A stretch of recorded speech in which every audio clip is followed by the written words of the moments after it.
आधीपासून मी माझ्या व्हिडिओमध्ये लॉ ऑफ अट्रॅक्शनबद्दल, लॉ ऑफ एनर्जी म्हणा, लॉ ऑफ व्हायब्रेशन म्हणा, या सर्व गोष्टीबद्दल थोडंफार बोलत आलेलो आहे आणि मी खूप वर्षापासून या गोष्टी थोडंफार ऐकत आलेलो आहे आणि वाचत आलेलो आहे। या गोष्टीबद्दल मला थोडंफार क्युरियोसिटी असायची।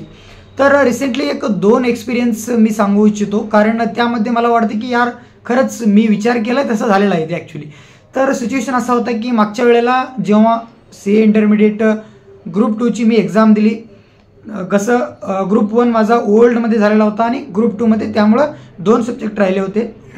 2 सब्जेक्टचा मी कसाबसा अभ्यास करून, तेवढा अभ्यास झालेला पण नव्हता, कसाबसा अभ्यास करून मी एक्झाम दिलो। एक्झाम झाल्या, ऑडिटची एक्झाम झाली, FM आणि SM ची एक्झाम झाली। त्यानंतर ना मला सतत वाटायचं यार मला ऑडिटमध्ये एक 45 ते 50 रेंजमध्ये मार्क येतील, त्यानंतर ना वाटायचं की FM SC मध्ये पण तेवढेच येतील। मला सतत वाटत राहायचं की 90 ते 100 या दरम्यान माझं स्कोर अडकल। जणू मी सर्वांना सांगत होतो की यार होऊन जाईल, पण म्हणजे एक मनामध्ये मला असं वाटायचं की यार आमचं म्हणजे थोड्या मार्काने राहून जाईल असं वाटायचं।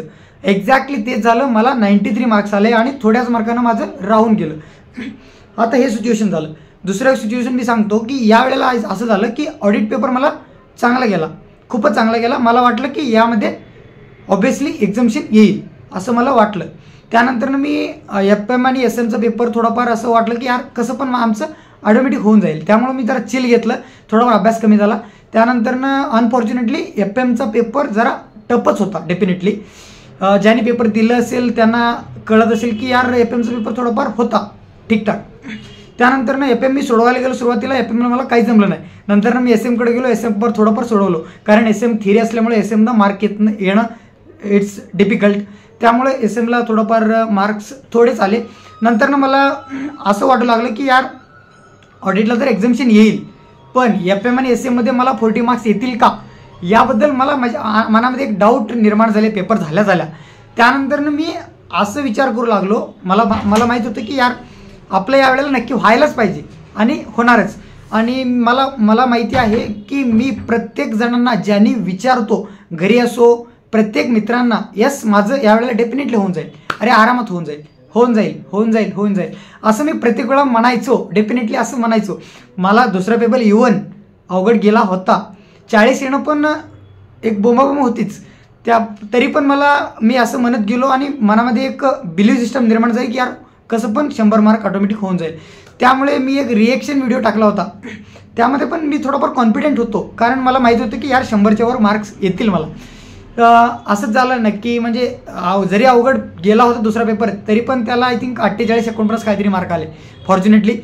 तर मला वाटतं की यामध्ये थोडंफार माझं बिलीव्ह सिस्टम पण काम केलेलं आहे। आपण म्हणतो की आपण जे विचार करतो तो आपण अट्रॅक्ट करतो, तर खरंच आय थिंक त्या माझ्या बाबतीत घडलेलं असेल, कारण मला चांगले मार्क्स आले आणि मी पास पण झालो। आणि अजून एक तुम्हाला मी सिच्युएशन सांगू इच्छितो की आता काय झालं की रिझल्ट झाल्या मला आर्टिकलशिप करायची होती। मी खूप फर्म फिरत होतो, मला फर्म आवडत नव्हत्या, कारण खूप छोट्याशा फर्म असायच्या, 1-2 आर्टिकल, 2 आर्टिकल, 3 आर्टिकल, आणि एन्व्हायरमेंट पण थोडंफार बरोबर नसायची। मी खूप फर्म फिरलो, नाही मला तरी 12-13-15 फर्म फिरलो। त्यानंतर शेवटी एका माझ्या मैत्रिणीच्या रेफरन्सनं मला एक चांगली फर्म, म्हणजे मी तिथे इंटरव्ह्यूला गेलतो, तिथे इंटरव्ह्यू मी दिलो, पण ते सरांनी मला प्रॅक्टिकल क्वेश्चन्स विचारले GST बाबत, इन्कम टॅक्स बाबत, पण मला उत्तर देता आलं नाही। मी खूपच अनकॉन्फिडेंट फील करत होतो। त्यानंतर मी कसाबसा सरांना सांगितलो, आधी इंग्लिशमध्ये सांगण्याचा प्रयत्न केला, त्यानंतर मी सरांना म्हणलो sir can we go with Marathi. Sir म्हणले की यार this is not expected from you are a professional student, you should be talk in English. मला कसाबसा इंग्लिश येत होता, तरी पण मी खूपच अंडर कॉन्फिडेंट फील करत होतो, I don't know why, but मी मराठीमध्ये थोडंफार सांगितलं सरांना, पण मला असं म्हणजे वाटत नव्हतं, म्हणजे मी असं उत्तर दिलं नव्हतं की सरांना सॅटिस्फाय करू शकलो, असं वाटतच नाही त्या ह्याच्यामध्ये। नंतर मी असं माझ्या मनामध्ये विचार करत गेलो की यार याप्रमाणे मला ऑटोमॅटिक होऊन जाईल, मला कॉल येईल। त्यामुळं मी म्हणजे एक होप्स खूप ठेवल्या मी, आणि पॉझिटिव्ह विचार मी खूप करत होतो। ते आल्यापासून मला असं वाटायचं की यार होऊन जाईल। नंतर दुसऱ्या दिवशी मला कॉल पण आला नाही, मी त्या फर्मला कॉल केलो, सर असं झालं होतं इंटरव्ह्यू, त्याबद्दल मला काही कळवलेच नाही असं म्हणलो। त्या सरांनी मला नक्कीच म्हणले नंतर की यस तुमचं झालेलं आहे, मी सरांना विचारलं आहे, तुम्ही जॉईन करू शकता. त्यानंतर मला वाटलं की यार याच्यामध्ये पण थोडंफार माझ्या विचारसरणी हेल्प केलेली आहे. डेफिनेटली यार खरंच मला वाटतं की लॉ ऑफ अट्रॅक्शन वर्क करते. तर मला वाटतं की त्यामुळं आय थिंक प्रत्येकाने थोडाफार याबद्दल विचार करायला पाहिजे. कारण जर आपण चांगले विचार केलो तर आपण खुश राहू शकतो आणि चांगल्या गोष्टी अट्रॅक्ट करू शकतो. आपलं जीवन खूपच एक साधारण सरळ मार्गाने जायला हेल्प होईल असं मला वाटतं. जरी आपण सपोज इथं थांबू की आता काही जणांना वाटत असेल की यार विचार केल्यानं थोडीफार असं थोडी ना होत असते. ठीक आहे, विचार केल्यानं होत नाही समजा, तर रिझल्ट म्हणजे सपोज एक्झाम झाल्या, एक्झाम आणि रिझल्टच्या मध्ये 1-2 महिन्याचा गॅप असतो. त्या 2 महिन्यामध्ये जर मी निगेटिव्ह विचार केला असता तर त्या 2 महिने माझे सॅडनेसमध्ये, अनहॅपीनेस मी रडत रडत काढलो असतो. डेफिनेटली जर आपण निगेटिव्ह विचार केली तर आपल्याला definitely we attract negative thoughts more, we attract sadness more. तर हे 2 महिन्याचा पिरियड सॅडनेसमध्ये गेला असता. या 2 महिन्याच्या पिरियडमध्ये मी हॅपी राहिलो नसतो.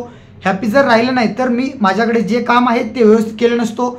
आणि ते वाईब बसते ना, वाईब पण दुसऱ्यांना अफेक्ट करत असते. त्यामुळं माझ्यामुळं दुसऱ्यांना पण ते परेशानी होईलच.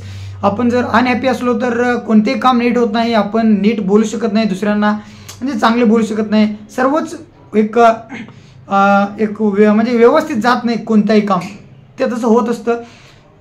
सपोज मी काय सांगत होतो की पेपर झाला, हे 2 महिन्याचा पिरियड आहे, मी पॉझिटिव्ह विचार केला, होईल माझा. सुरुवातीला वाटत असते की यार नाही होईल, पण आपण जसं विचार करतो तसं बिलीफ सिस्टम स्ट्रॉंग होत जाते. वाटतं की यार होऊन जाईल, ठीक आहे असं वाटत असते नंतर.